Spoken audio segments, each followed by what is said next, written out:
Thailand was such a bad experience for me because I grew up there in the camp. Grew up mostly in America, but I was born in Laos. Oh, I was born in Laos. What I remember back in Laos was the Vietnam War when my family was trying to escape. I grew up in the camp, lived there my entire 15 years of my life. My experience in Thailand was such a bad one. 15 years in the camp? Exactly, yes. I was born and raised in the camp for 15 years. Right after the Vietnam War in 1975, when the American people left Laos and Vietnam, then the directors was exterminating the Hmong people. It was called a secret war because the fundings were so secret for all the activities relating to the Vietnam War that was happening in Laos, because Laos was supposed to be a neutral ground, and so everything was secretive, and so it was called the secret war. After the American people left, and the Hmong people who were fighting on the side of the American people either got caught and put in re-educational camps or escaped to the neighboring country. In this case was Thailand. I don't really remember most of my childhood because we were always like moving here and there. And so I don't really remember that much, but I do remember a little bit how we tried to escape, run through the forest in the dark, tried to cross the Mekong River, and all those shootings. And I remember was that I was all soaking wet when we got over to the Thailand border. About 8 months, we just were on foot, and with whatever it is that we were able to carry or had with us. Along the way, many people died of starvation because there was nothing to eat. Many people died because they were shot, killed along the way. Many people died because we didn't know how to swim, so jump on rafts, and people just cut some bamboos and stick it underneath their arms and jump in the river, hoping to cross the river over. And as luck would have it, many people just made it, and many people just didn't make it. In Thailand, I remember a lot more. Of course, I was older. I was between 5 years and 10 years old. When I was back in Laos, I did not have any education. When I got to Thailand, there was some school, but because I just got there for a short period, I didn't have time to enroll into school. So in my life, before I came to the US, I have never held a pencil in my hand, have never been into a classroom. Well, my greatest memories about growing up in the other country is the freedom to roam around, do things, without having to worry about anybody. My parents and grandparents, they can go and select any land that's not used, and we can go ahead and cut down the trees and slash and burn and use the land to grow whatever crops we want to grow without anybody having to say that that's their land. Because the land belonged to everybody. Jungles, but in the jungles there are fields, kind of like third world country, where you have a section of just wild banana trees, and a section of just certain type of trees that bear fruits. Well, I mean, for daily life, like cooking, cleaning, getting water, I have all that experience when I was in Laos. Like, cause we were taught very young to go get water, like how to like wash stuff and how to farm. I know all that, but for school, like school-wise, like writing my name or holding a pencil, it was when I got to the United States. Education in the mountains was more about living life. There was no formal education when I was growing up. It didn't get to our villages, and so our education was more like you learn how to farm, how to raise livestock, how to store crops, how to make things, how to build houses and homes, set traps, make traps, how to do things. It was more like survival skills.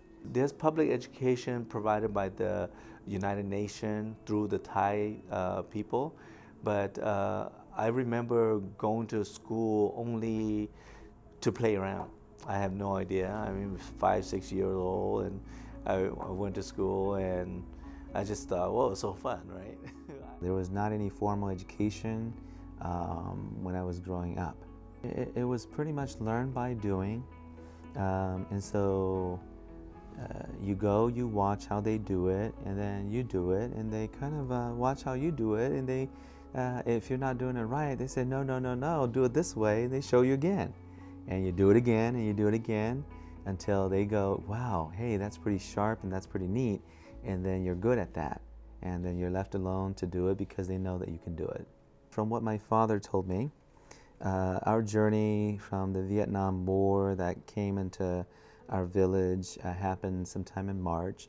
We were one of the waves that did not plan to leave. We stayed, we tried to stick it out, but then the communists came in, and all of a sudden we just heard guns and grenades being tossed and noises, so we just scattered like ants and went into every direction. Well, I came here because they closed the camp. My family was actually one of the few family that stayed at last in Ba Vy Nai refugee camp, Thailand. After the United Nations came and claimed the Hmong people, saying that they are refugees of the war, and started to make arrangements for people to transition to America, that things got better. There were rations of foods that were coming to aid the people, because we couldn't farm, we couldn't do what we used to do in Laos to sustain our family. So I remember, as the oldest child in the family of at that time of 6, and I remember going to get the ration of meat and rice every week. They would just give us, they measure in cups. So if you were 6 people, they give you maybe 12 cups of rice per week. That's really little, right?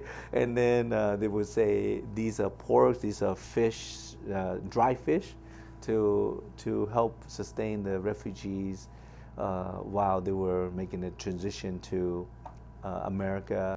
My dad just went and put in our names and tried to fill out forms to come to another country.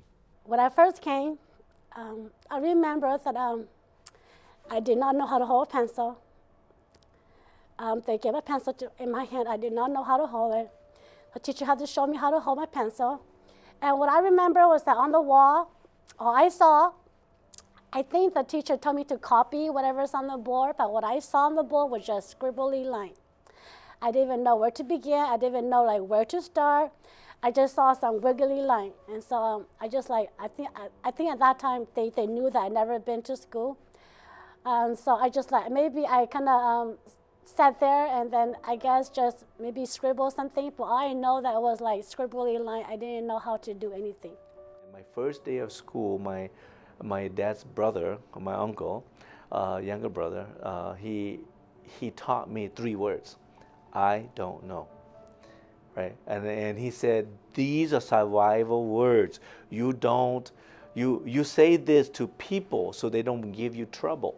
I was given a pencil. I didn't even know how to hold it, and she was trying to teach me how to hold the pencil, and she kept on pointing at at that time it was chalkboard, and all I saw were just lines. I didn't know what it was. I didn't even know how to what to write. Yeah. School, first week, not a very good experience. We had never seen anybody else besides, at least me, we've never seen anybody else besides the Hmong, the Mien, and the Lao people. The first white person that we saw his name was Jerry, that's all I remember, in the camps of Thailand, trying to enroll people to go to other countries. But my first teacher ended up being a black teacher in 3rd grade. Well, when I first came, I was in 2nd grade because my age was around 8. So they placed me in 2nd grade. But I guess they noticed that I'd never been to school. They noticed that I knew nothing. I don't know how many days I was in 2nd grade, but one day I came back to school and I was going to the same class, and then I was a teacher hold my hand and took me to a different class. Sorry, let me get some tissue. first teacher, black, walked in, all kids were looking, and she just had the biggest smile, and it was just like, hi! And I just cried. So whatever they say to me that day, no matter whether it's kids or adults, teachers, in class, in every recess at lunchtime, after school, I don't know. That's it. Well, when I came, I was in second grade. I think I was almost like the smallest kid. One day I went to my class, and then they took me to a different class. And then when I went to that class, I was the tallest kid. They took me to kindergarten because they knew that I had no foundation, no sound, no letters. So I guess they took me to kindergarten. At lunchtime, that first day, I had no idea what was on my plate. So I just went through, in the 80s, we still have those hard plastic lunch trays. So I would take those and go to the line, and I would sit right here across a Caucasian peers like you, and I just watch him eat. And I remember tater tots and hamburgers, and so whatever he eat, I would just eat because I knew it was safe to eat. I had no idea. I just knew whatever he eats, I'm gonna eat because I know if it's not gonna kill him, so it won't kill me, right? So I just mimic and copy everything he did on my first day. And I remember him getting mad at me. He was yelling at me he thought I was making fun of him. Little did he know that I was trying to survive. I cried because this was like a different place. In America, there would be these nya, kind of like Sasquatch and Bigfoot, hairy things. They were always making these stories up when we were in the camps that they would be either white or black, and they would be very hairy, and they eat little Asian people. And so that was my first thing that went through my mind, was that, oh my gosh, my mom is gonna leave me, and she's like very happy to see me, and I don't know what's going on. So I cried. I remember just playing with toys, blocks, and stuff like that. I think I flunked to kindergarten. And then my mom left me, and my teacher came over and just pulled me over, and after a while I just settled down, and that was okay. I think after a year, I was able to pick here and there, like a little English here and there, to communicate with my little friends. A lot of students want to make friends with me because they knew I knew nothing, so they want to help me out. So I did have some friends who were trying to teach me English. So I think about after a year, I did know a little bit English to kind of get around to what I want to do. At the end of school, I didn't know what to do. So I guess people were probably asking me where I need to go, what I need to do, and I just keep telling I don't know, I guess. And I was just walking, trying to find my way home. Yeah, my first day or first 2 days of school, I went out in regular elementary school in Portland, Oregon. I didn't know anybody. Nobody spoke a word of Hmong. I spoke no English. And so I just walked the insides of the fence inside the school. And they allow baseball bats during that time without supervision. So the kids were playing baseball, and they hit the baseball over. I didn't grab it. I was minding my own business. The kid with the baseball bat, I remember, came running over. The guy hit me with the bat, so I fell. I kicked him. He fell. I grabbed the baseball, and I just pounded his face with that baseball. And everybody, I just remember, came over, started pulling me, and then all of a sudden, I was told I can't go back to school. So my first week of school here in the United States, I got suspended.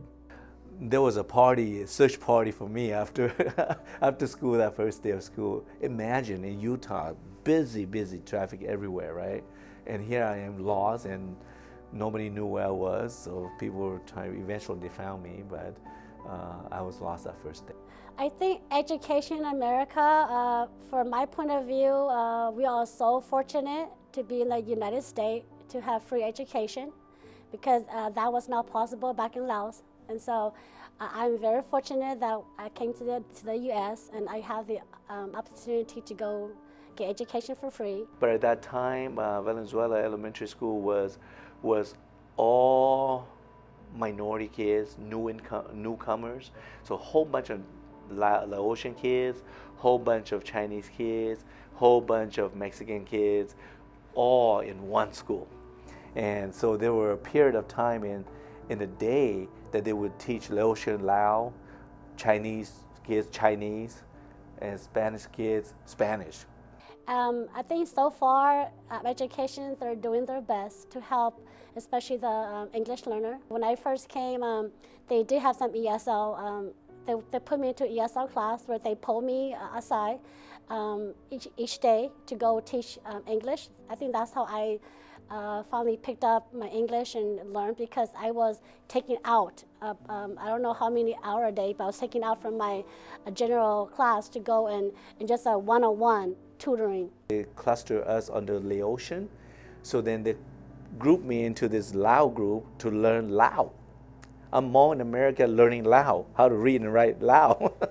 I just remember learning Lao and then going to the back for English. I was put in the back with one of those listening station with headphones, and so a period of time in a day, I would just know how to go back. I know after recess, I would go back to the back table, put on my headphones, play the tapes that the teacher had available, and just play and listen to it for 10 minutes, and then come back to join the group. English, like this is an apple, this is a chair, this is a juice, like that, to help me build my English. So I think so far, America do have program to help the English learner to pick up the language. Oh, there's so much more support for kids today, both at in their own community and in the school systems. At least now they know Hmong are Hmong kids. They're different from Lao kids and Mien kids. Before, Hmong, Mien, Lao, Lahu, all the people from Laos are called Laotian. They cannot make the distinction between the different cultures to provide specific target need support to them. Now there's that specific target support, right? And then there's also mentors and people in the community that are knowledgeable about the school system, so they know how to support newcomers or people who don't know about the system. Before, you're the first, whether you know or not, you're the most knowledgeable about the school. And so it's like the blind leading the blind. That's exactly how it was in the 1980s in the school system for Hmong kids. In the 1980s and back then, no, you have to have a live person up there. And if you're in a community that has nobody who can read and write Hmong, forget it. You're not going to be learning how to read and write Hmong. When I first came, there was not a lot of Hmong teacher or not a lot of Hmong instructional aid.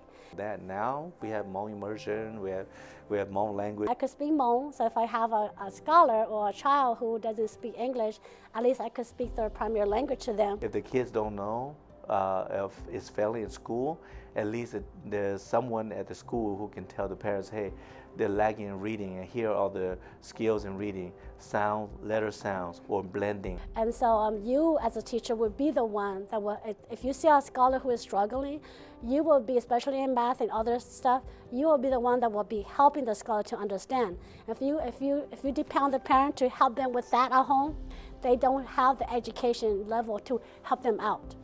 If you're clear for them and they're clear of what your expectations are, a lot of times they can perform for you. Make sure that you have constant communication with them, the good, the bad, and the ugly. Hmong parents are very, very, like any good parents, very, very supportive of the teachers. They don't want the children to disrespect the teachers at all. If you keep in communication with them all the time of your expectations, what you do to help the children, and when they know that you're there to help the children, they will support you 100%. The Hmong parent looks to the teacher. They put the teacher to the highest level. They think that the teacher knows everything. And so they trust their child to the teacher. And so if you were to expect the parent to know how to help the scholar at home, especially with homework, it would be kind of hard, because most of the parents might not have the education level to help them with, especially if you're in 4th and 5th grade, with all those algebra or those pre-algebra math. They might not have that knowledge to help the scholar at home. So now we at least can educate people and say, look, you want to go to Sac State, these are the people to talk to. Talk to this professor over at Sac State. we can guide them and provide the support. So the educational system now is so different. Even in elementary school, we know that if they're Hmong kids, this is their culture, this is how you support them, this is what they're best at. So we at least give information more accurately than in the 80s. So that was the motivation for me, that I want to be a Hmong teacher, to be there so that I could relate to somebody who was in my shoes, who needed support and who needed to understand.